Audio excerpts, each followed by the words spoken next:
अभी रात के 12 बजे है। सूरज को डूबे हुए लगभग 6 घंटे हो चुके हैं, लेकिन फिर भी तुम्हारा तकिया गर्म है, कमरे की दीवारें गर्म है और फैन ऐसी हवा फेंक रहा है जैसे किसी ने हीटर चालू कर दिया हो। दिन में गर्मी लगना नॉर्मल है, लेकिन सवाल ये है जब सूरज कब का जा चुका है तो रात को भी ऐसा क्यों लगता है जैसे पूरा शहर अभी भी जल रहा है। क्या ये सिर्फ ग्लोबल वार्मिंग है या फिर हमारे शहर के ऊपर कोई इनविजिबल ढक्कन लग चुका है जो गर्मी को बाहर निकलने ही नहीं देता। साइंस के पास इसका जवाब है, और सच कहूँ ये जवाब काफी डरा देने वाला है, क्योंकि हो सकता है कि तुम्हारा शहर धीरे धीरे एक जाइंट ओवन में बदल रहा हो, और सबसे खतरनाक बात, इसकी मार दिन से ज्यादा रात को पड़ती है।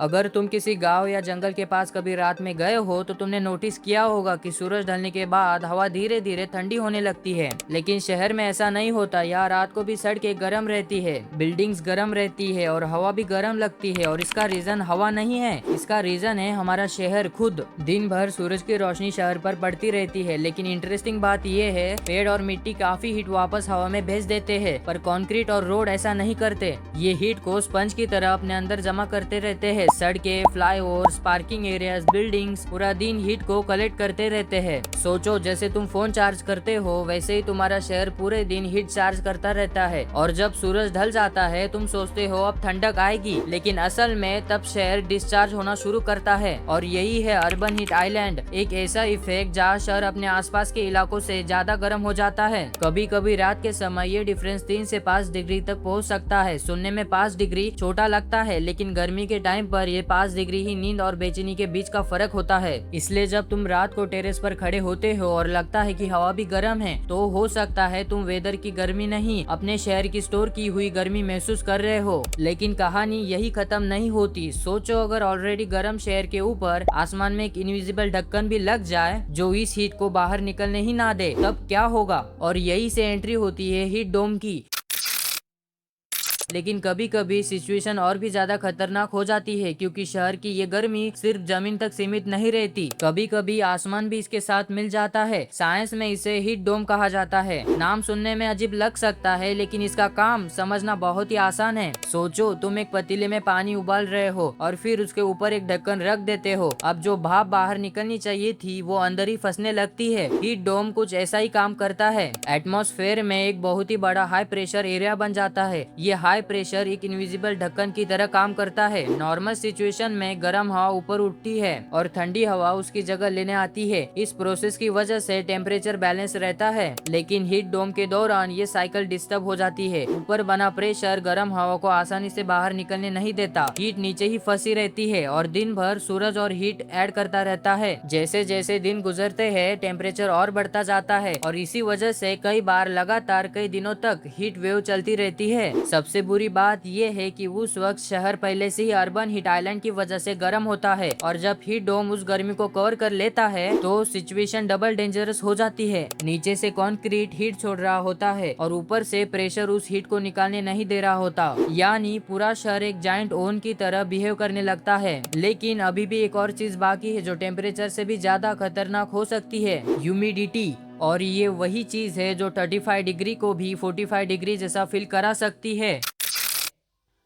अब तक हमने समझा कि शहर हीट स्टोर करता है और हीट डोम उस हीट को बाहर निकलने से रोक सकता है। लेकिन एक तीसरा फैक्टर भी है जो इस पूरी सिचुएशन को और भी ज्यादा डेंजरस बना देता है, ह्यूमिडिटी, या सिंपल शब्दों में हवा में मौजूद नमी। नॉर्मल तौर पर हमारी बॉडी के पास खुद को ठंडा रखने का एक नेचुरल सिस्टम होता है, पसीना। जब पसीना स्किन से सूखता है तो वो बॉडी की हीट को साथ लेकर चला जाता है। इसी वजह से हमें ठंडक महसूस होती है। लेकिन प्रॉब्लम तब शुरू होती है जब हवा पहले से ही नमी से भरी हो। ऐसी सिचुएशन में पसीना आसानी से नहीं सूख पाता, बॉडी पसीना बनाती रहती है, इसकी कूलिंग नहीं हो पाती, यानी तुम्हारा नेचुरल एसी काम करना बंद कर देता है। और इसी वजह से कभी कभी 35 डिग्री टेम्परेचर भी 45 डिग्री जैसा महसूस हो सकता है। थर्मामीटर कुछ और दिखा रहा होता है, लेकिन तुम्हारी बॉडी कुछ और फील कर रही होती है। साइंटिस्ट इसे फील लाइक टेम्परेचर कहते हैं। और इसी से जादू एक और कॉन्सेप्ट है, वेट बल्ब टेम्परेचर। ये सिर्फ हवा का टेम्परेचर नहीं बताता, बल्कि ये बताता है कि इंसानी बॉडी खुद को कितनी आसानी से ठंडा कर सकती है। जितना ज्यादा वेट बल्ब टेम्परेचर बढ़ता है उतना ही बॉडी के लिए सर्वाइव करना मुश्किल हो जाता है और इसीलिए कई बार लोग कहते हैं आज गर्मी नहीं घुटन हो रही है। असल में उनकी बॉडी कूलिंग के लिए स्ट्रगल कर रही होती है। और जब अर्बन हीट आइलैंड, हीट डोमे और हाई ह्यूमिडिटी तीनों एक साथ आ जाए तो इंसान का शरीर लगातार प्रेशर में काम करने लगता है और यही से शुरू होता है सबसे खतरनाक हिस्सा। क्योंकि गर्मी सिर्फ अनकंफर्टेबल नहीं होती, कभी कभी ये जानलेवा भी हो सकती है। और सबसे डरा देने वाली बात ये अक्सर दिन में नहीं बल्कि रात में होता है। दिन भर हीट से लड़ने के बाद हमारी बॉडी रात को इंतजार करती है क्योंकि रात रिकवरी का टाइम होता है। इसी वक्त हार्ट को थोड़ा आराम मिलता है, बॉडी का टेम्परेचर नॉर्मल होने लगता है और ऑर्गन्स खुद को रिपेयर करते हैं। लेकिन जब रात भी गर्म रहे तो बॉडी को रिकवरी का मौका ही नहीं मिलता।